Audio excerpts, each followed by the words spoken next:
Hey everyone, welcome to the show. Imagine a city um, where even a mosquito bite can change the course of history. That's Bangalore, a city that never stops reinventing itself. Yeah, it's amazing how something so small can have such huge consequences that end up shaping an entire city. And that's just one of the many fascinating stories that we're going to uncover in this deep dive into becoming Bangalore. This book is like peeling back the layers of the city, like it reveals all these hidden connections and surprising stories that make Bangalore tick. And we're going to be exploring everything from royal legacies and botanical gardens to football clubs and even a vegetable vendor who, believe it or not, earned the respect of a Maharaja. What I love about Becoming Bangalore is that it doesn't just present a chronological history, it digs deeper. Like Yeah. it explores the heart of what makes this city unique, exploring themes of resilience, generosity, and a deep love for nature that has shaped its identity. Right. So before we get into those themes, let's set the stage a bit. For those who might not be familiar, Bangalore is in southern India. It's the capital of Karnataka state, and it's known as, well, a major hub for technology and innovation. But this book shows us that there's so much more to Bangalore than just its modern-day image. Exactly. Bangalore has a rich and layered history that goes back centuries. It was ruled by a bunch of different dynasties, including the Hoysalas, the Vijayanagara Empire, and the Wodeyars. It was also a strategic location for the British during colonial times. And all these influences left their mark on the city, on its culture, its architecture, and even its name. Oh, speaking of names, did you know that Bangalore was originally called Bengaluru? Right. The name change actually reflects the city's deep-rooted spirit of generosity. The story goes that, like a 10th century king, while hunting in the forest, was offered a simple meal of boiled beans by an old woman. And, well, touched by her kindness, he decided to rename the area Bengaluru, which means town of boiled beans. It's a charming story that highlights the values of hospitality and kindness that are still so important in Bangalore's culture today. I know, right? But as charming as that origin story is, Mm. becoming Bangalore also reminds us that the city's history has been shaped by events both grand and seemingly insignificant, like that mosquito bite I mentioned Yeah, earlier. yeah, right. You want to tell that story? Yeah.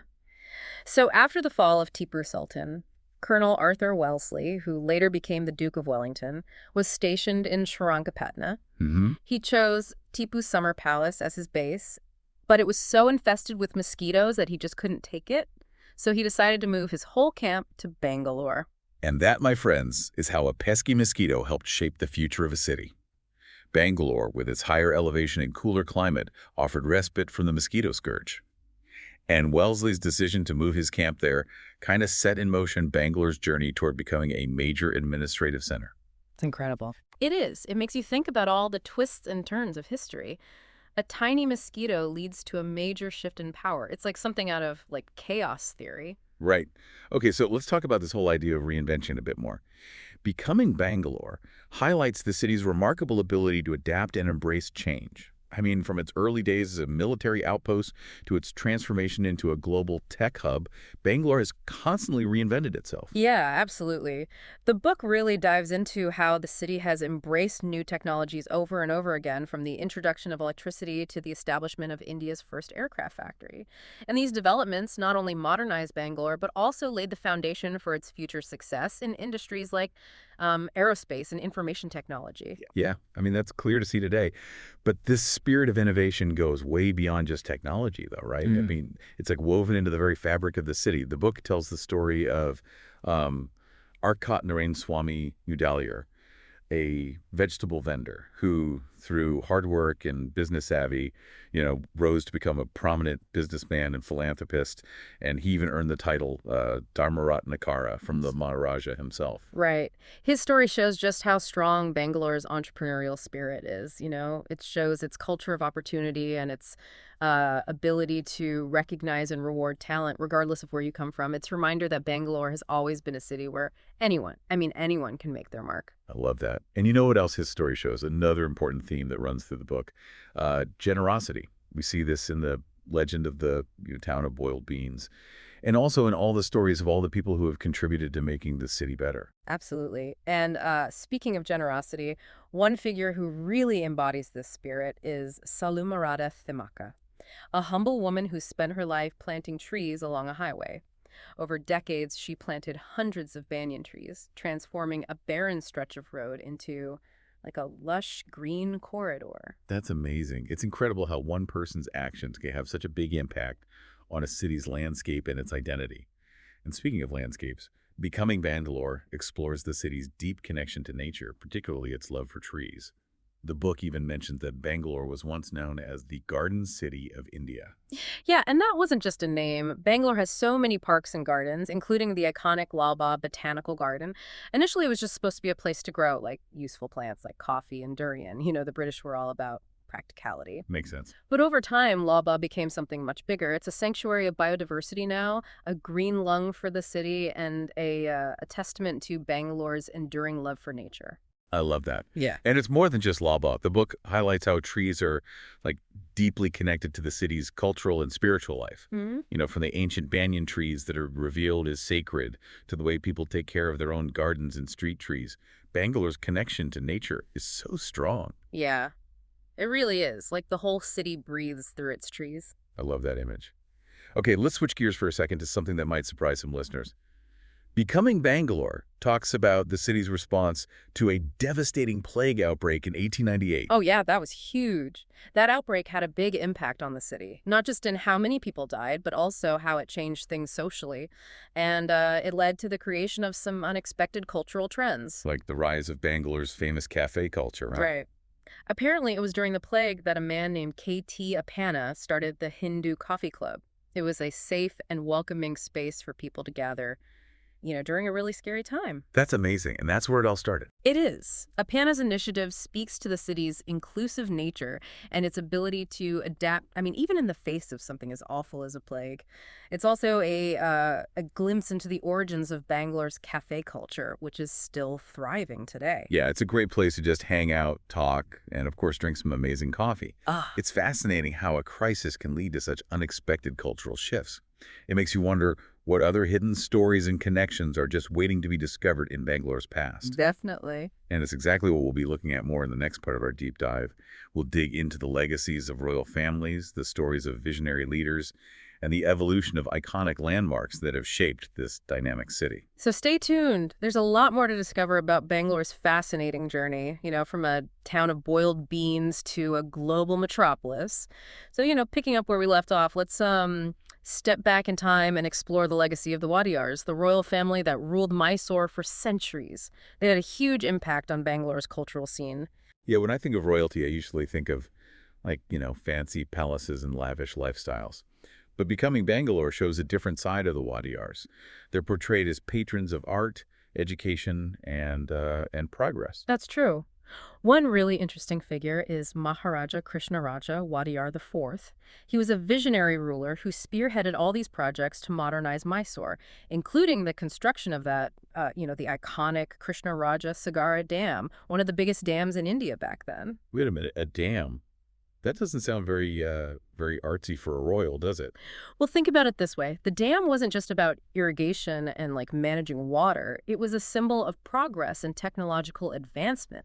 It brought electricity to Bangalore, it fueled the city's growth, and set the stage for its future as, well, a technology hub. Wow, I never thought of it like that. So this Maharaj was basically setting the stage for Bangalore to become a tech city, like way back then. Exactly. And that's not all he did. He was also a big supporter of the arts, especially Carnatic music. He even started a music college in Mysore that's still really well known today. So he was a true Renaissance man, like Yeah. a mix of engineer and artist. But Becoming Bangalore mentions another Wadiyar ruler who was super into the arts, Maharaja Maharaja Wadiyar. Oh, yeah. He was really interesting. He had a global perspective. He was obviously deeply rooted in Indian traditions, but he was also a huge fan of Western classical music. In fact, he even sponsored the world premiere of Richard Strauss's Four Last Songs at the Royal Albert Hall in London. Wow, talk about cultural exchange. This Maharaja was bringing together East and West through music. And it's that kind of, open-mindedness and appreciation for different cultures that has always been a part of Bangalore. The city has always been this melting pot of ideas and influences, which is why its cultural scene is so vibrant and diverse. Well, and speaking of cultural scenes, Becoming Bangalore also talks about the city's literary heritage. It talks about how Bangalore has always been a hub for writers, poets, and thinkers. Totally. The book introduces us to literary giants like Masti Venkatesha Iyengar, who was a champion for the Kannada language, Hmm.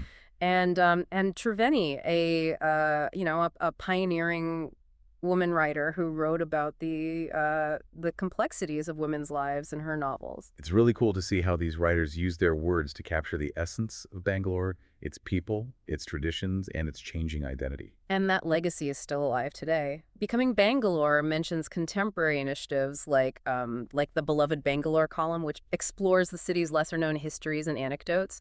It's like, keeping the spirit of storytelling going. It's like they're writing a love letter to the city, piece by piece.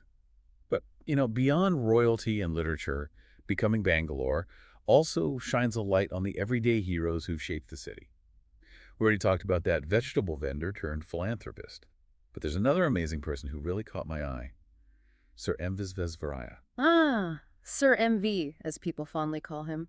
He wasn't actually from Bangalore, but he had a massive impact on the city and on the whole state of Mysore, actually. I mean, he was a brilliant engineer, a visionary leader, and some people even call him the father of modern Mysore. It's interesting that he started out as just like a simple assistant engineer working on irrigation projects, but his talent and hard work were obvious. So he rose through the ranks to become the Dewan of Mysore. And for those who don't know, the Dewan was like the chief minister, basically, the big boss. Right, exactly. And from this powerful position, Sir MV led all these projects that changed Mysore forever. He was instrumental in building dams, creating industries, establishing educational institutions, and he even founded the State Bank of Mysore. Wow, it's like he was involved in every aspect of Mysore's development. A true nation builder, for sure. His legacy is still inspiring so many engineers and leaders. Yeah, and what's amazing about Sir MV is that he wasn't just focused on these huge projects. He also cared deeply about social issues. He believed in empowering people through education and providing economic opportunities. It sounds like he had a really well-rounded vision for development. He wasn't just focused on infrastructure, but on making people's lives better. And we can still see his contributions today. For example, the University Visvesvaraya College of Engineering, one of the best engineering colleges in India, is named after him. For sure, his impact is undeniable. But Becoming Bangalore also reminds us that a city's story isn't just about the accomplishments of its leaders. It's also about the people, their resilience when faced with challenges, and their unwavering love for their city. That's a good point. And a perfect example of that is how Bangalore responded to the plague outbreak in 1898. During such a frightening and uncertain time, people came together to support each other. They found ways to adapt and cope. We already mentioned K.T. Panna and his Hindu Coffee Club, which became a symbol of community and resilience. And there were so many other acts of kindness and solidarity. People set up temporary hospitals, organized relief efforts, and shared what they had with those in need. The outbreak was a huge test for Bangalore, but it also revealed the city's strength and unity. It's a powerful reminder that even in the darkest times, there's always hope. There's always the human capacity for compassion and resilience. And speaking of resilience, another story that highlights this quality is the story of the Bangalore Muslims Football Club. Ah, yes, the BMFC. Their story is a great example of how sports can break down social barriers and bring people together. Imagine this. It's 1937, and there's a lot of communal tension in India. In the middle of all of this, you have this football club. It's mostly made up of Muslim players, and it becomes a symbol of unity and harmony. And they don't just exist. They go on to win the prestigious Rovers Cup, beating some of the best teams in the country. This victory was huge. It wasn't just about sports. It was a powerful statement about the city's inclusivity and its ability to find common ground even when things were tough. Exactly. The BMFC story shows how shared passions and goals can bridge divides and create a sense of community. It's a lesson that we could all learn from, even today. Yeah, absolutely. It's a testament to how powerful sports can be in bringing people together. But, as inspiring as all these stories of resilience and unity are, Becoming Bangalore doesn't shy away from the city's struggles and challenges. It acknowledges the difficult parts of its past. That's right. The book talks about issues like social inequality, poverty, and the impact of rapid urbanization. It recognizes that Bangalore's journey hasn't always been easy, and that there's still work to do to ensure a fairer and more sustainable future for everyone who lives there. Yeah, it's important to remember that every city, even the most vibrant and successful ones, has its own set of problems. And Becoming Bangalore doesn't try to pretend that everything is perfect. Instead, it encourages us to look deeper, to see the complexities and contradictions that make Bangalore what it is. It reminds us that progress isn't always a straight line and that we need to think about the trade-offs involved. It's a call to be involved in shaping the city's future, to face its challenges head-on, and to make sure that its growth benefits everyone. Definitely. Becoming Bangalore is more than just a history book. It's a starting point for conversations, an invitation to really engage with the city's past, present, and future. It reminds us that cities are more than just concrete and steel. They're living, breathing entities shaped by the hopes, dreams, and struggles of countless people. That's beautifully put. And in the next part of our deep dive, we'll explore how these individual stories continue to shape Bangalore's constantly evolving identity.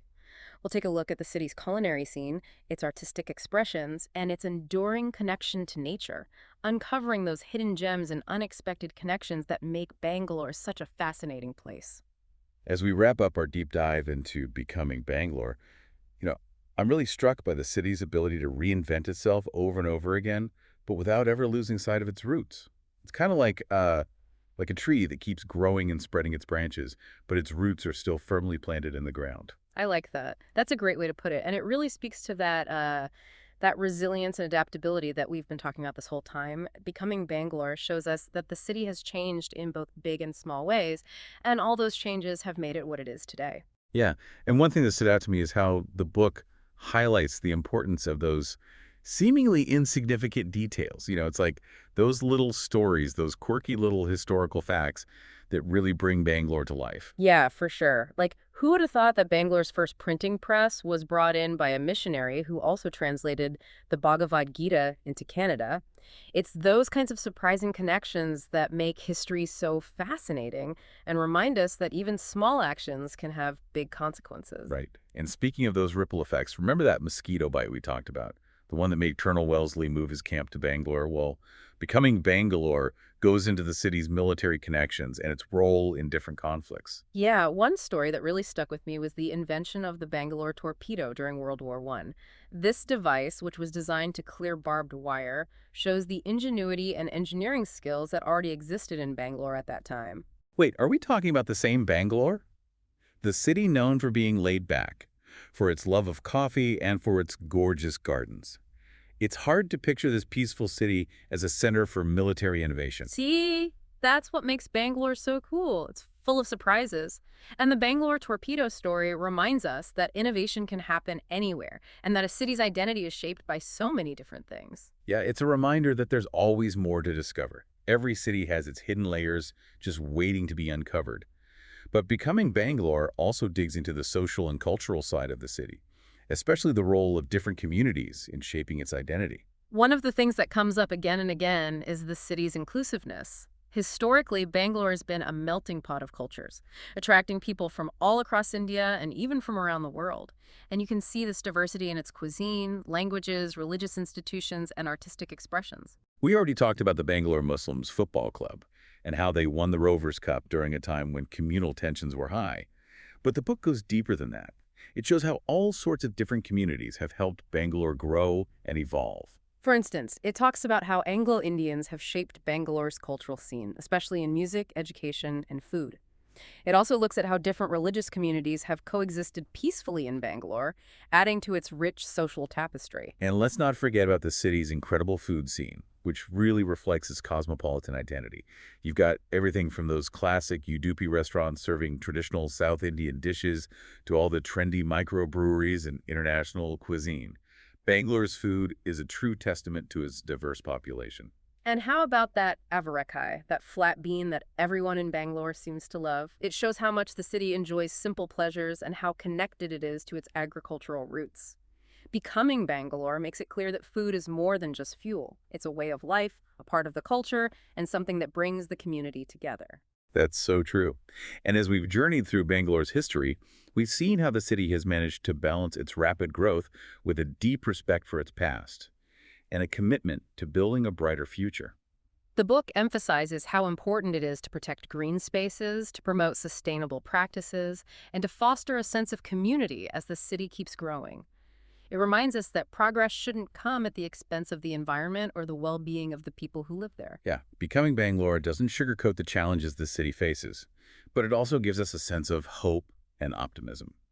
It shows us that Bangalore's spirit of innovation, its resilience, and its inclusivity are its greatest strength as it navigates the complexities of the 21st century. And that's really what makes this book so interesting. It's not just a history book. It's an invitation to connect with the city, to see its complexities, appreciate its contradictions, and be a part of its continuing story. So as we wrap up this deep dive, we want to hear from you. What surprised you the most about Bangalore's history? What parts resonated with you? Share your thoughts in the comments. And hey, don't forget to like and subscribe for more deep dives into the world's most fascinating cities. And as you go about your day, here's something to think about.